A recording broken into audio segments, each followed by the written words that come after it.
guys, welcome back from Orlando, Florida, where I've got a review of the 2017 BMW NineT Scrambler Edition. Now this is going to be partially a supplemental review because I already reviewed the regular NineT. However, this does have quite a few key differences. And I can already tell you right now, I personally prefer the regular one. Okay, starting off. First of all, engine's virtually identical. This one on paper has 2 pound-feet less of torque, and that is only due to the exhaust routing with the way it goes up into the cans. It's slightly more restrictive. Now this one has a stock exhaust on it, which is a 2 into 1 into 2.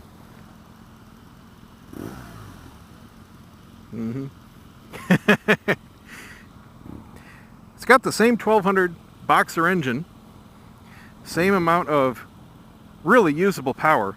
However, this thing feels like a completely different beast.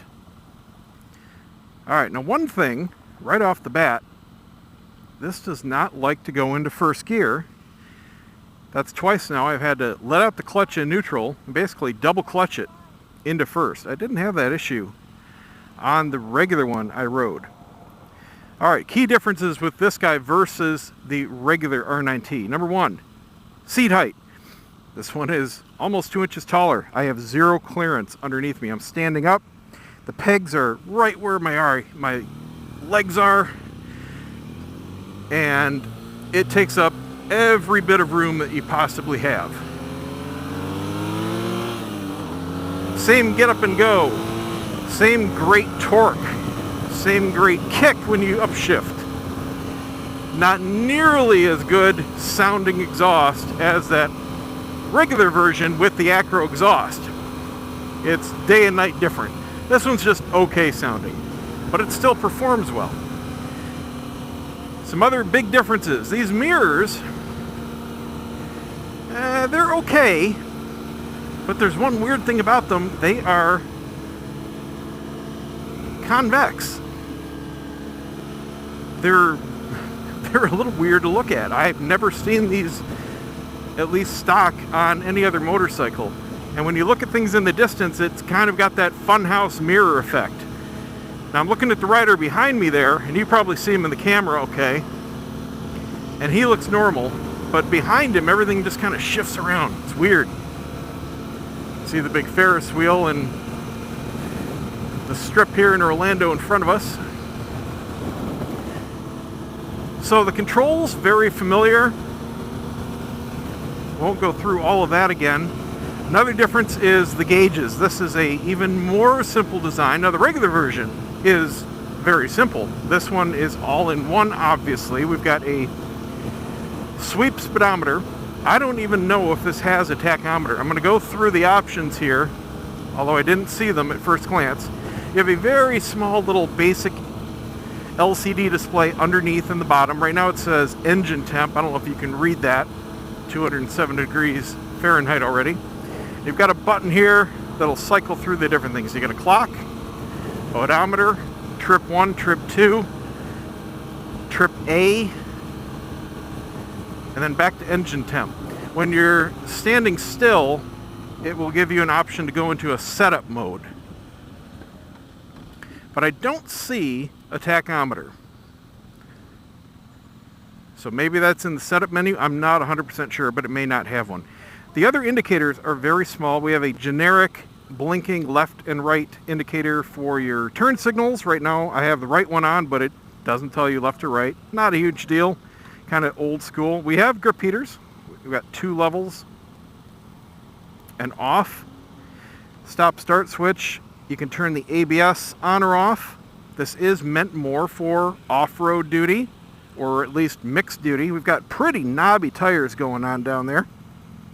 They feel good on the road though, not quite as smooth as the regular street going version. However, these are actually, maybe it's more to do with the suspension, are soaking up the bumps on the road better. This suspension does have more travel, but what's really noticeable is the increased rake. This has a completely different handling feel than the regular version. If you take a cruiser and then compare one to a chopper, that's the kind of difference that I feel on this. I greatly prefer the regular version. It is neutral. This feels like it wants to plow, going through turns. Now, I'm not an off-road guy. Maybe that's advantageous. I suspect it is. But on the road, it doesn't give that crisp, absolutely nailed, planted handling feel like the regular one does. Now, going in a straight line here, the knobby tires are being felt. We're up to 60 miles an hour, and, well, it feels like I'm in a big pickup truck with big old tires on it. That's just the whole sensation. You've got that hum and you've got that tire vibration. It's not an engine vibration. It's not piston shake. It's nothing like that. It's just coming from the tires. The stock sound here is quite muted. It's kind of got that kind of noise when you get up on it. Not exactly thrilling or inspiring. I think anybody that buys this will pretty much immediately put an aftermarket pipe on. It is a dramatic difference. I'm sure they have it for this version also. This also has a steering dampener on it,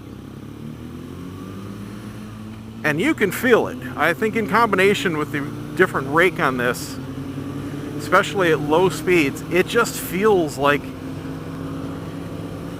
you're steering through pudding.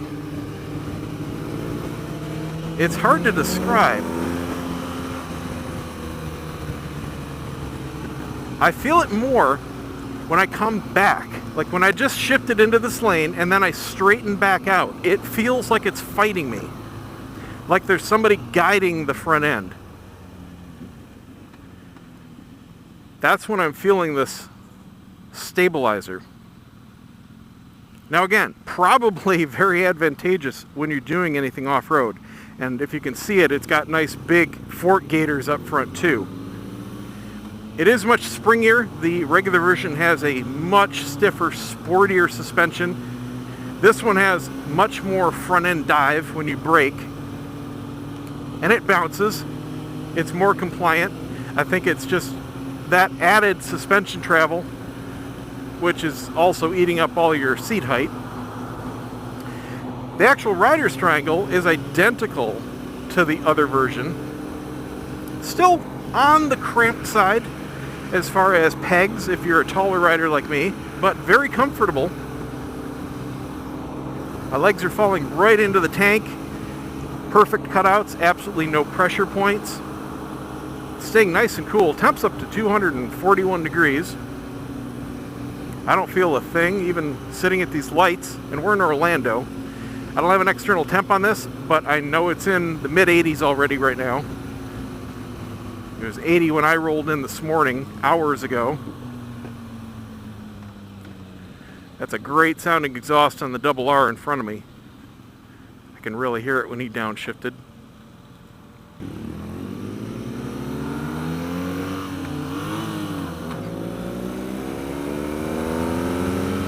Very smooth torque. I do love this engine.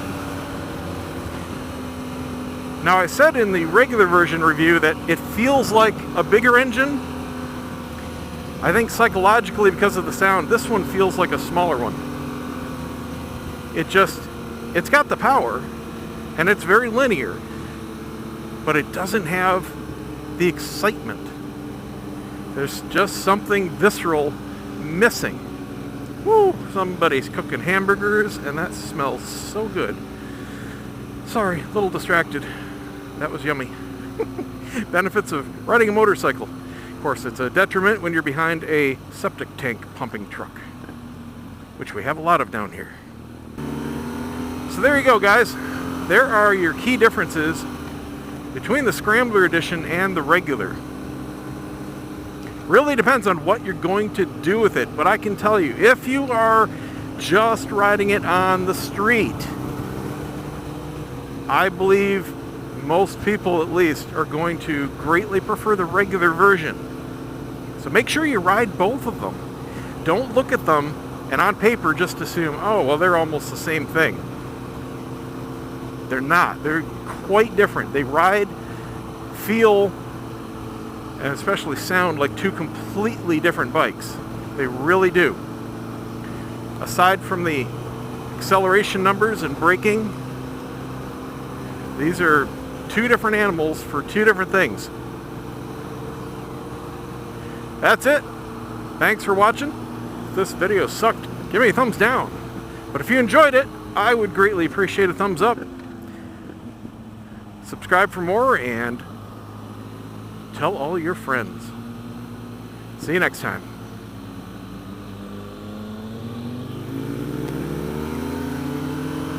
Okay, one last thing. Temp is up to 271 degrees, and I am starting to feel the heat on my legs. Even just cruising down here up to 272. So it is definitely a on the warm side engine, and it was kind of cooking at a long light that we had to sit at. That's it.